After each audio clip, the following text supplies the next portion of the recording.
Olá a todos, o meu nome é Denis Silva e você está no canal Raciocínio Sagaz.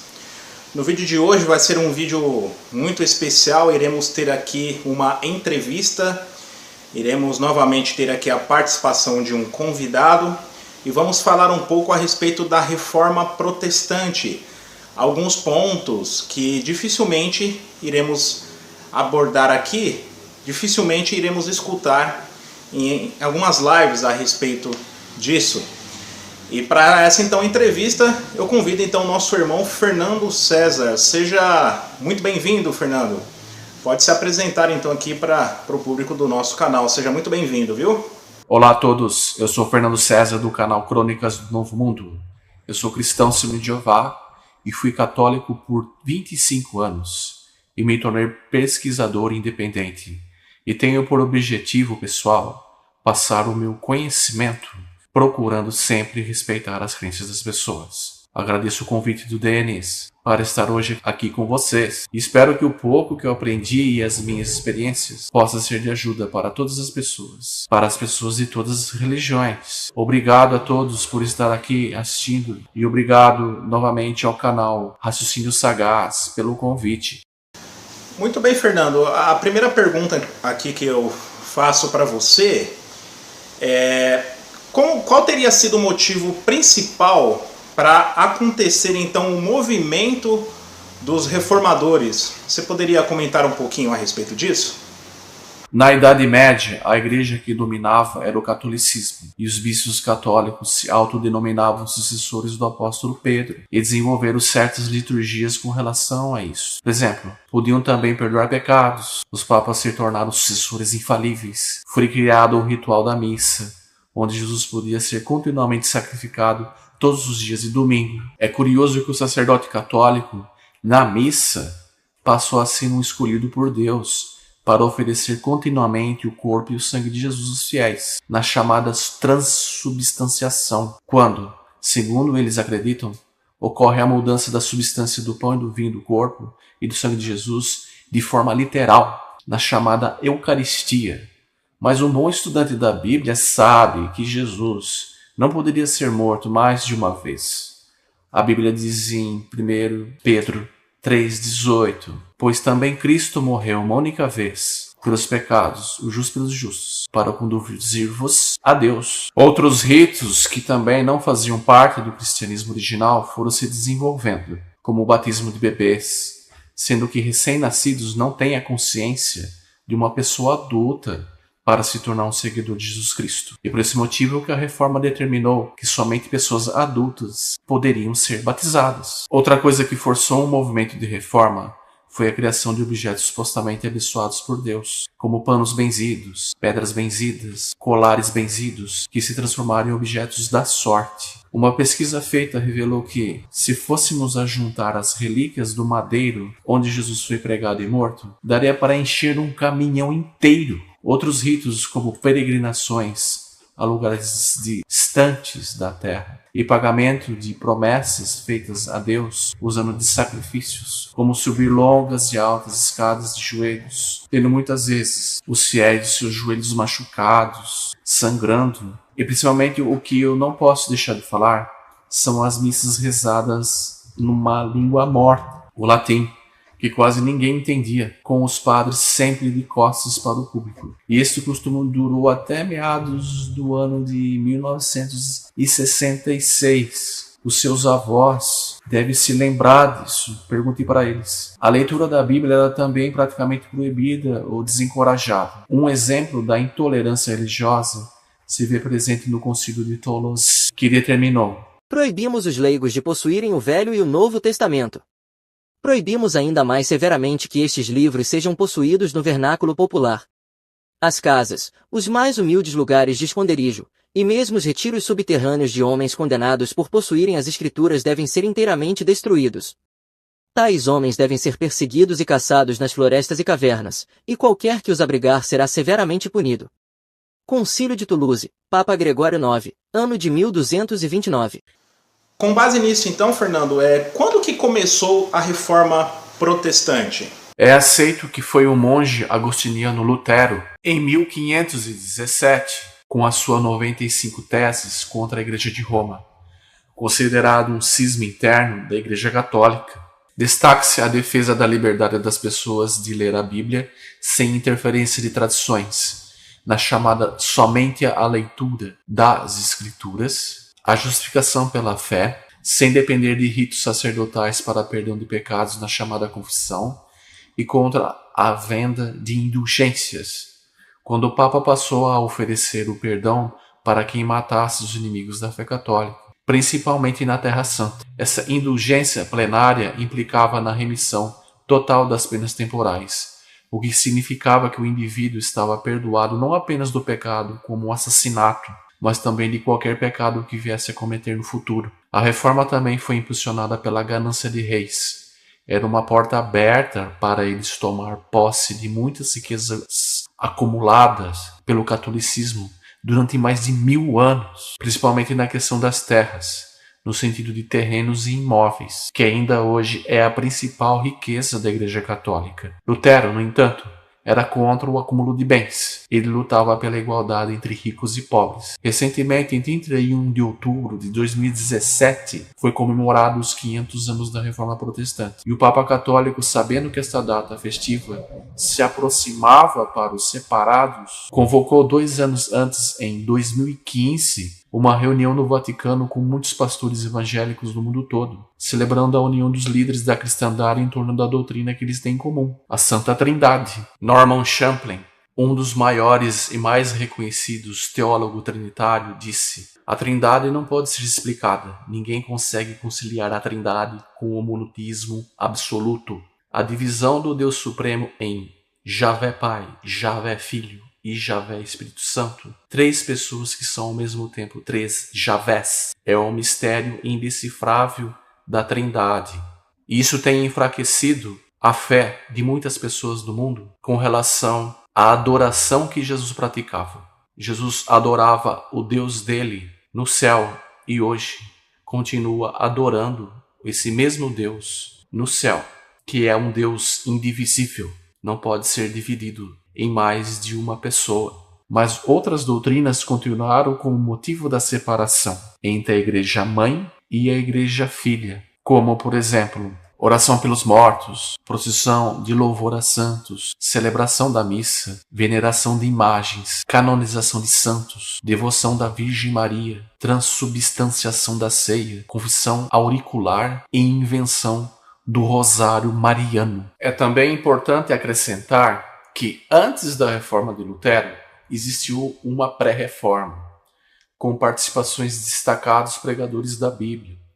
E um dos precursores da reforma foi Cláudio de Turim, mais conhecido como Bispo de Turim, que por volta do ano 830 pedia mudanças dos costumes do clero e denunciava as suas apostasias. Também os chamados valdenses, que era uma denominação cristã ascética e teve sua origem entre os seguidores de Pedro Valdo por volta de 1173 na França.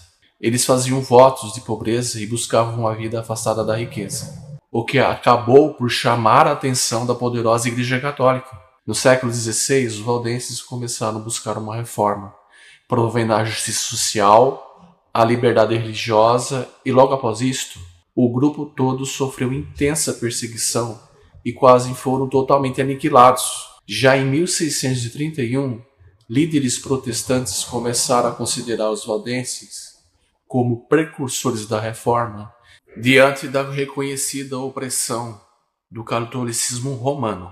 Também o muito conhecido John Wycliffe, que por volta do ano de 1370 pregava contra a riqueza do clero católico e sua luxúria. Wycliffe queria o retorno da igreja à primitiva pobreza dos tempos dos antigos cristãos, algo que, na sua visão, era muito diferente do poder apresentado pelo Papa e seus bispos. Wycliffe também organizou um projeto de tradução das Escrituras, defendendo que a Bíblia deveria ser lida não somente pelo clero, mas também pelo povo e pessoas comuns. Depois de morto, o seu corpo recebeu golpes pelos seus perseguidores por ter traduzido a Bíblia do latim para a língua inglesa. E 10 anos depois da sua condenação, o seu corpo foi retirado da sepultura para ser queimado, e as cinzas foram jogadas em um rio. Também John Huss, que tinha grande simpatia pelas ideias de Wycliffe, também foi condenado por heresia em 1415 e depois foi executado. Ele pregava que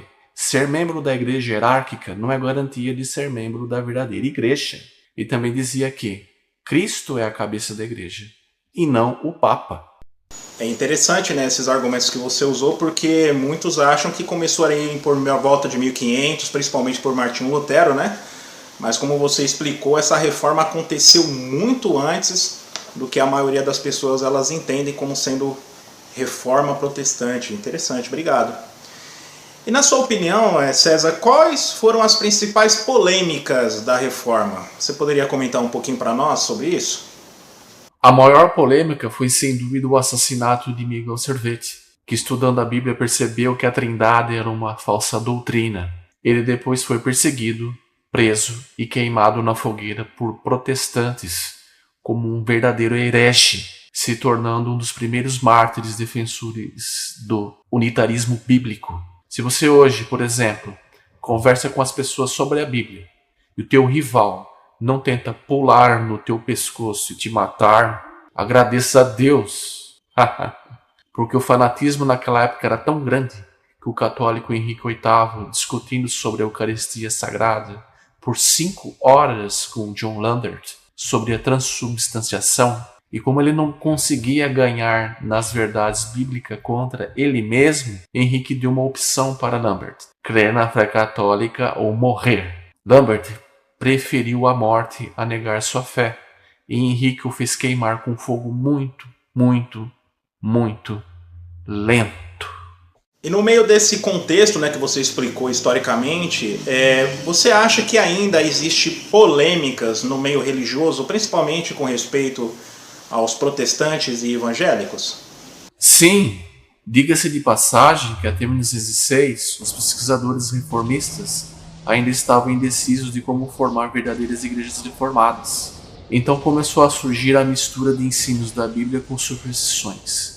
As mais famosas são o falar em línguas estranhas, como os Shabalarúrias de pastores evangélicos e os Shabalamarias nas igrejas católicas, da qual eu também participei quando era católico.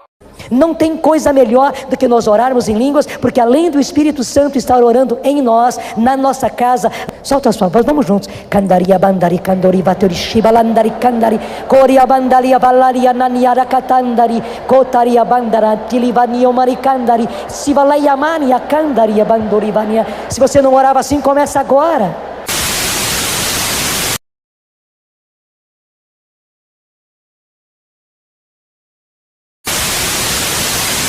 Porque Deus tem e depois que Deus fizer essa Deus vai me usar para fazer e depois dessa aí Deus finaliza fazendo uma relação de condoconga. Aleluia! Pecarai chova labacatai, dá glória. Pecarai chova labacatai, pecarai chova labacatai, dá glória, dá glória, dá glória. Sem esquecer também do batismo com fogo. E eu mesmo presenciei durante as minhas visitas às igrejas, antes de me tornar testemunha de Jeová, pessoas gritando e rolando pelo chão molhadas de suor, dizendo estar recebendo o Espírito Santo no meio de barulhos ensurdecedores. Se vocês não sabem, esse batismo de fogo, na verdade, não é uma bênção de Deus. É um sinal de destruição. Vocês podem ler em Mateus 3:11. Com o passar do tempo, várias igrejas continuaram se formando. E o rompimento provocado por Lutero, na verdade, complicou ainda mais o que é ser cristão para Cristo, com várias novas interpretações como pastorear uma igreja. Um exemplo, quando se deve fazer a desassociação de um membro da igreja que apresenta má conduta. E é bom deixar claro que a falta da aplicação da lei do Cristo em muitas igrejas resultou também em pecadores sem correção ficarem influenciando outras pessoas para caírem em pecado. Sobre isso você pode ver em Gálatas 6, de 2 a 5. Essas igrejas divididas carregam a culpa de ter sociedades inteiras corrompidas por causa disto. Tipo assim, o pastor dessa igreja não gosta muito de mim, por exemplo, por causa das coisas que eu faço.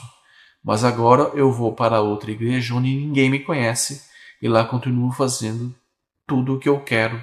E essa pessoa pode mudar de igreja de 5 a 10 vezes durante toda a sua vida e ficar sem correção. Como essas igrejas não têm a capacidade de se unir em nome do Senhor, os pecadores sem arrependimento continuam transitando no meio delas. Neste ponto, eu, como ex-católico, dou razão à organização da Testemunha de Jeová, que desassocia seus membros não arrependidos e aplica a lei do Cristo. Mas também sei que elas são muito criticadas por causa disto. Mas eu pergunto, o dom de línguas uniu as religiões, uniu as pessoas em uma só fé? Não, o dom de línguas manteve as pessoas divididas. Uma pesquisa feita em 1980 da revista Christianity Today, do Instituto Gallup de Pesquisa, feito com 5 milhões de pessoas que moram nos Estados Unidos, e essas pessoas falam em línguas, trouxe à tona resultados surpreendentes. Veja, 33% não acreditavam que o diabo era uma pessoa real. 19% aprovava o sexo antes do casamento. 44% não considerava a Bíblia como a autoridade mais importante. E 58% não davam prioridade a ajudar a ganhar outros para Cristo. Eles não pregavam o Evangelho. É provável que muitos pentecostais aleguem que muitas dessas pessoas não têm o verdadeiro dom de línguas. Mas o dom de línguas, de fato, ele não serviu para unir as pessoas em uma só fé. Segundo tal argumentação, uma grande parte dos que alegam ter dons, sim, pode ser que sejam impostores, mas também devemos levar em consideração que muitas pessoas podem ter também alguma doença psiquiátrica. Interessante, Fernando, mas indo um pouco mais a fundo nessas suas pesquisas, né? O que mais você conseguiu identificar nas suas pesquisas, né? Em particular, você poderia comentar um pouquinho mais a respeito disso? Ainda hoje é aceito que uma boa reforma deve ser feita nas igrejas da cristandade. Em uma pesquisa do canal de TV Hit, feita somente com evangélicos, 30% não sabia responder. 15% disse que a reforma foi aquela do passado e já acabou. E 55% responderam que acreditam que a reforma deve continuar sim. Eu compreendo porque a maior parte dos evangélicos acreditam nisso.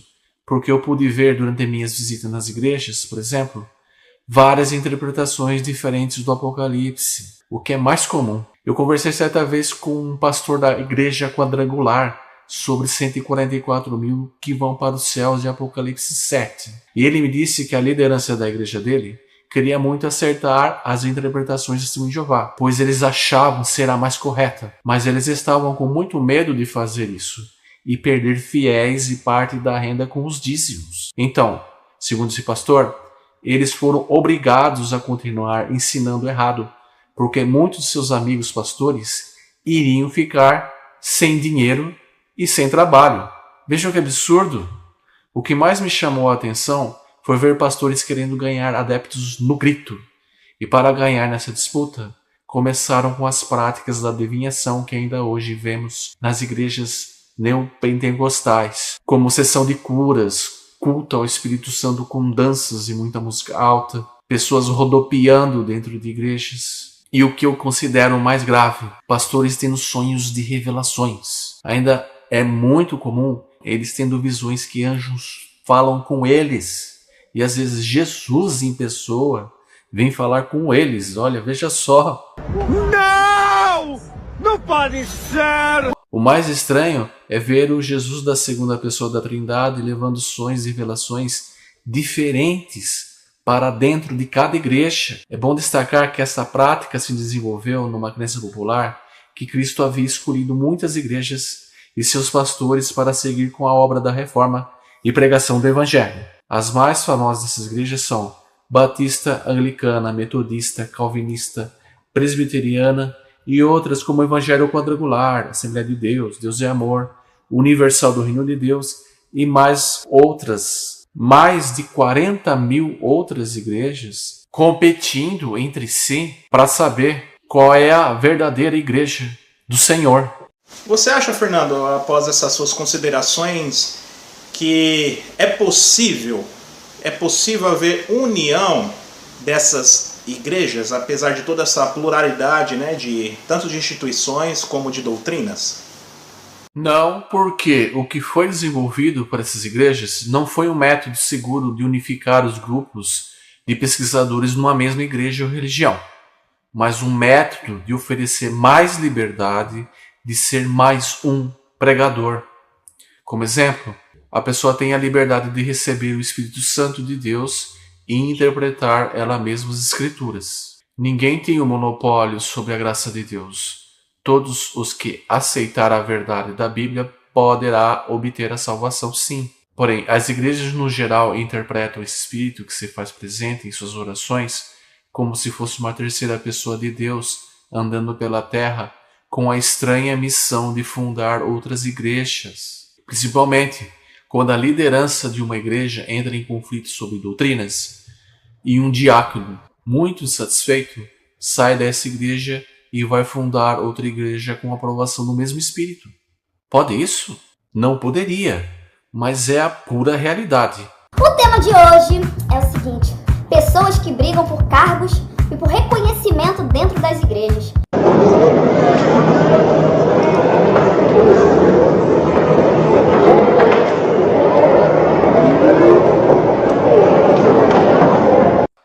Eu chamo esse espírito de fantasma da terceira pessoa da Trindade, que vem assustando as pessoas e dividindo as igrejas.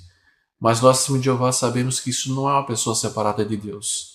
O Espírito Santo é, na verdade, uma manifestação da vontade de Deus, com uma força que move as pessoas a fazer a vontade dele e ajudar a entender a Bíblia. Para vocês, meus amigos, de qualquer religião que estão assistindo agora, para vocês saberem qual é a forma correta de pedir o Espírito Santo, pode ler na sua Bíblia, aí mesmo na sua casa.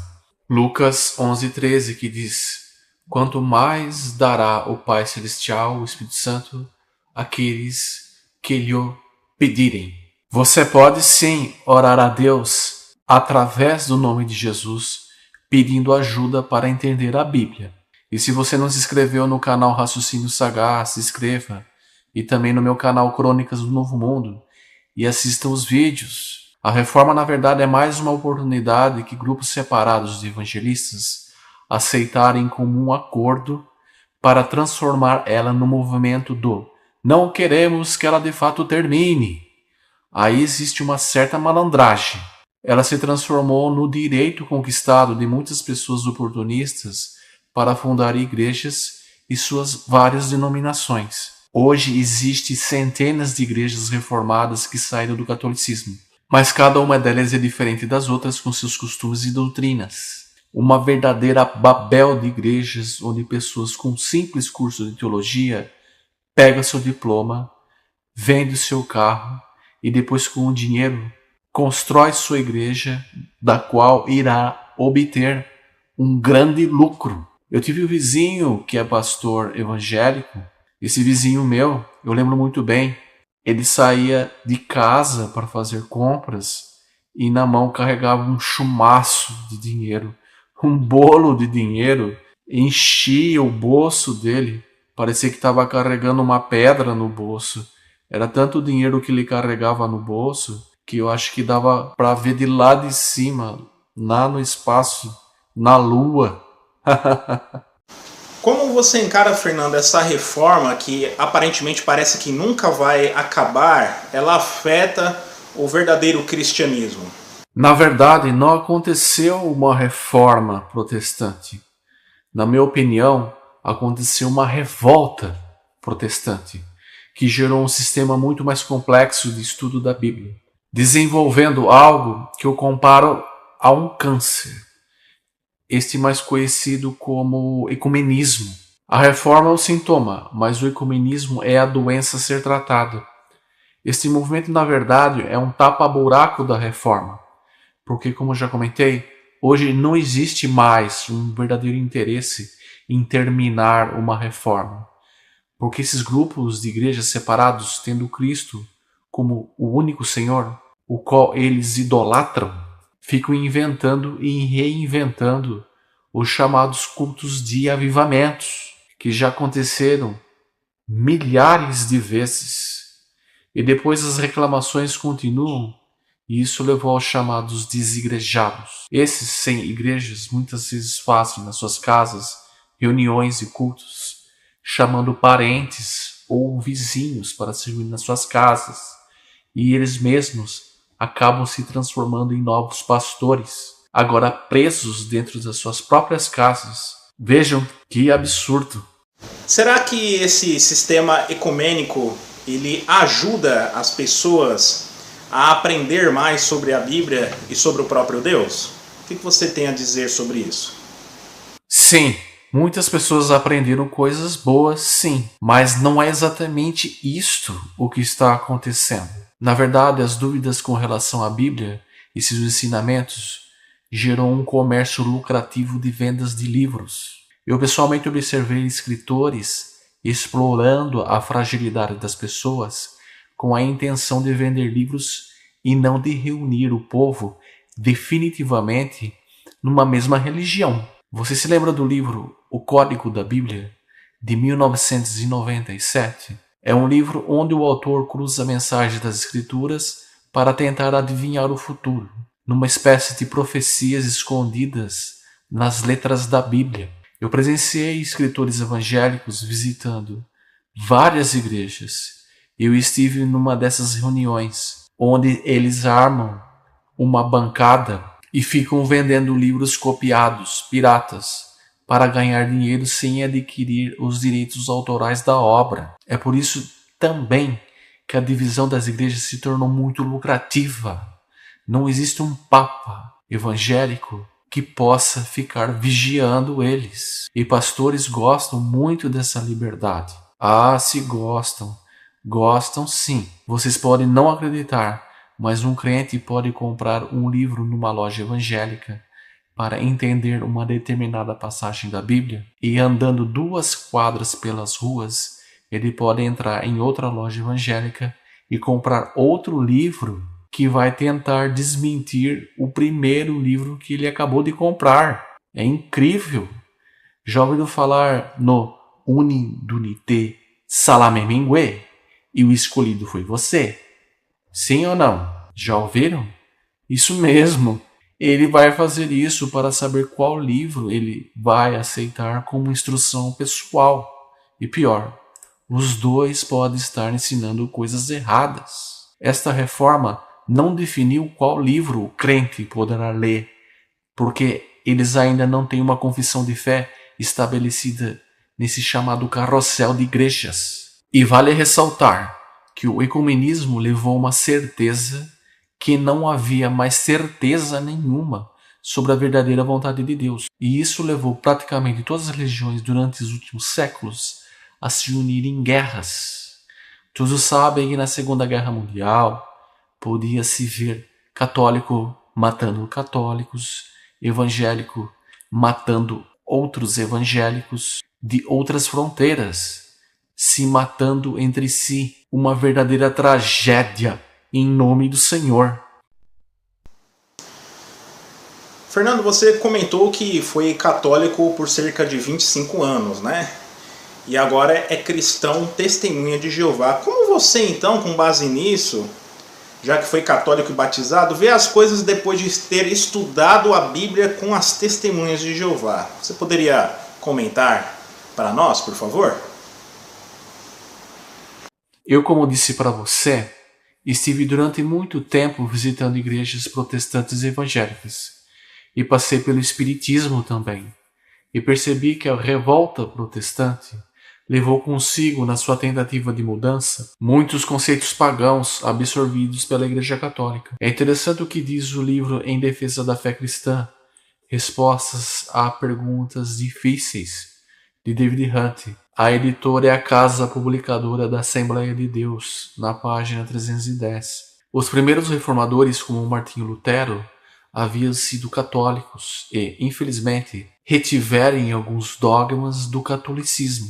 Esses erros são ainda hoje sustentados por algumas denominações protestantes. Esta questão é bastante séria. Então, podemos ver um livro publicado de evangélicos para evangélicos dando o alerta que essa reforma não deu muito certo. E muitas pessoas ficam desanimadas. Isso tem feito surgir uma onda de ateísmo no mundo todo. Quem pesquisa a fundo a religião percebe que tais sinais de curas nessas igrejas não são iguais aos mesmos milagres que Jesus realizava pelo dedo de Deus, como ressuscitar mortos, curar deficientes físicos, etc. Esta prática de curar, se resume muitas vezes em retirar caroços das pessoas. Jesus fazia muito mais que isso, pessoal. Abre os olhos. Jesus, o Filho de Deus, o Senhor, com o poder de Deus, fazia muito mais do que tirar caroços, do que tirar manchas da pele. Entenderam? Esse é o segundo motivo. Olha, um dia na nossa igreja aqui, pro lado do Oitizeiro, aquela área ali, uma irmã chamou outra de vaca, aquilo é uma vaca. Aí o céu considerou. Aí um demônio entrou nela, ela ficou com a cara de vaca, mugindo. Aí avisaram o pastor mandar uma comissão. A comissão foi lá, chegou lá, estendeu as mãos. Sai, demônio. Aquele espírito de vaca, de mugido, saiu, ela ficou boa. Só porque chamou uma irmã de vaca. Igrejas que disputam vários segmentos de ensinos, que discordam entre elas, que são opostas também em sentidos doutrinários. Veja então o que diz a 1 Coríntios 14:33. Deus não é Deus de desordem e confusão. E sobre os que realizam sinais em suas igrejas e clamam: Senhor, Senhor, não curamos em seu nome as pessoas. Veja o que Jesus disse certa vez em Mateus 7:22-23. Afastai-vos de mim, vós, obreiros do que é contra a lei. Por favor, coloque para nós os testemunhos. O que foi, irmão? Glória a Deus. O que aconteceu, amigo? Foi embora, glória a Deus. E você foi o que, amigo? Andando na barriga e a pressão na cabeça. Foi embora. Graças a Deus. Glória a Deus. Você foi o que, amigo? Há quanto tempo? Uns 3 dias no peito, graças a Deus. Como que era essa dor? Ela não Essa faca, aqui, eu bastei debaixo do braço. E aqui na frente, eu tenho conseguido traduzir. Graças a Deus. Amém, glória a Deus. Aí foi o que, amigo? Dor no peito. Achou? Passei, graças a Glória a Deus. Deus. Foi o que, amigo? Dor no peito. Foi embora? Ô, glória a Deus. Você foi o que, amigo? Personalmente. Amém. Saiu, saiu, graças a Deus. Tá muito tempo isso? Não, tinha uns 2 dias. 2 dias, amém. O que foi, amigo? Graças a Deus, aqui do lado direito, sumiu graças a Deus. Amigo, o que aconteceu? Chamado, foi curado, voltou da vitória. Tá rolando do lado direito. Sumiu graças a Deus. Fala, irmão. Eu fiquei uma pressão muito agravante e a dor no braço saiu, graças a Deus. Glória a Deus. E você, amigo? Personalmente, graças a Deus, tô curado, graças a Deus. Amém. Do braço. Até 2 dias já tava com a dor aqui no braço aqui, não saiu, fico Agora saiu, glória a Deus. Amigo, o que aconteceu? no braço e eu tinha pra cá, nas pontadas do peito, mas graças a Deus, tô curado, graças a Glória a Deus. Deus por isso. Tinha dor nos braços e a dor de cabeça. Saiu, graças a Deus. Aqui o braço. Todos os braços. Graças a Deus. Você foi o que? O joelho já tava muito pesado, tava podendo dobrar. Hoje agora já saiu, graças a Deus. Graças a Glória a Deus. Deus. Entendeu, irmão? Tava com uma espada e uma dor aqui nesse acho, mas graças a Deus. Glória a Deus. Passou, irmão. Tava na baqueta, tipo, dor, mas graças a Deus, Glória a Deus. Vamos ver, também. no peito, sumiu, graças a Deus. Graças a Deus. E você? Também tava graças a Deus, melhor. Melhor. Quando é que vai chamar? Você foi o que, amigo? A primeira coisa que eu fiz aí foi a cura desse aço que tava na canela. E graças a Deus agora tá tudo no braço. Olha aqui, pessoal, você foi o quê? E a canela. E a pressão na cabeça, né? Tá bom. Você, amigo? Eu fui um braço, eu levantei assim, que tava na dor aqui dentro do músculo, mas graças a Deus eu posso. Graças a Deus. Já tem mais de ano já que vem essa dor suportável, graças a Deus eu levo na cruz. Eu fui a coluna e o braço tava doendo, graças a Deus. Oh, Jesus, bonito. Tem mais bandeira Eu sua. tenho que botar a dor no peito, ela tava doendo do pulmão, graças a Deus, agora também, graças a Deus. Amém, glória a Deus. O senhor, o que foi? Eu tô tava no braço, eu tô né? E tava já na patina, graças a Deus. Glória a Deus. Fala o quê? Faço agora no rio, mas graças a Deus tô curando. Glória a Deus. Tem o verde, meu irmão. Cabeça mais perna, mas graças a Deus tô firme. Glória a Deus. Fala, irmão. Fiquei passando por distância, graças a Deus. O verde lá em cima. Dor no joelho, tava doendo muito, mas passou, graças a Deus. Tá mandando bicho, dá uma coisa? Isso. Mostra a coisa, mostra por favor. Mostra. Tava puxando muito do joelho, né? Vai direito assim. E agora, alegria. Glória a Deus. Jesus é bom, né, pessoal? Deus é o nosso bem. O verde. Dor aqui no braço, dois braços na parte da coluna, mas graças a Deus. Mas alguém, pessoal, não me chateou sem contar para a glória de Deus. Mas alguém? E quem tá com esse joelho aqui, você não contar do joelho? Tem alguém pra contar? Quando ele fala, meu irmão, verde. Queimação do joelho. Saiu. Glória a Deus. Jesus é bom, né? Tava com o ouvido doendo na oração do pastor Gaspar. Ele mandou botar os dois dedos no ouvido e graças a Deus passou. Passou. Glória a Deus. Esse é o nome do nosso. Eu tava com a dor na barriga, né? E eu só tava pedindo o braço, né? Pra tá com a coluna, né? Aí, mas graças a Deus passou. Isso aí, homem de Deus. Vermelho. Tava assim, de casa com a perna minha presa, na coluna tremendo no osso, mas graças a Deus eu me dei pra glória de Deus. Glória a Deus. Acabou. Então, depois dessa breve apresentação, né, Fernando, apesar de um contexto tão grande que é a reforma protestante, né, temos que analisar a questão histórica e bíblica desse assunto, mas você conseguiu com certeza passar para nós aqui de uma maneira bem, apesar de resumida, mas bem concreta, né, com bastante conteúdo. Você teria uma mensagem de esperança, né, finalizando a nossa conversa aqui, para todos aqueles que estão nos assistindo? Fique à vontade se você tiver algo para considerar, viu? Você, meu caro irmão, que já abandonou a religião falsa e aceitou um estudo da Bíblia, continue caminhando com fé, obedecendo o Senhor, que vos resgatou com seu precioso sangue, e respeitando seu divino Pai e Criador, Jeová. E como ordena Atos 20:20, continue a pregar de casa em casa, junto com os nossos queridos e amados irmãos. Agradeço o convite do irmão Denis e para mim foi um grande prazer estar aqui no canal Raciocínio Sagaz. E não se esqueçam de se inscrever no Crônicas do Novo Mundo. A paz estejam com todos vocês. Mais uma vez, eu gostaria de agradecer ao Fernando. Muito obrigado, Fernando, por ter aceitado aqui nosso convite, ter disponibilizado um pouco do seu tempo, do seu conhecimento para todos nós. Tiramos bastante proveito e esperamos você numa próxima oportunidade, meu irmão. Eu fico muito grato, obrigado mesmo pelo aceitado o convite. E a todos vocês, quero agradecer também por ter assistido essa entrevista.